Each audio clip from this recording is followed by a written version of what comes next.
That's brushes.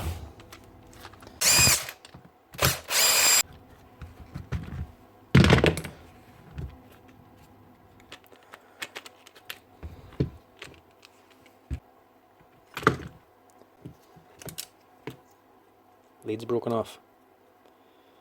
And so is that one.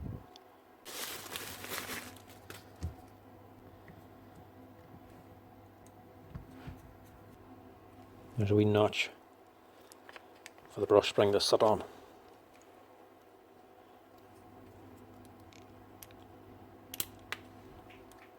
When it flies out, two things: either look and see where it lands, or listen as carefully as you can, because you can actually hear where it lands. Imagine trying to find a spring down here, and luckily I have swept up. You can tell by the sound it landed just there.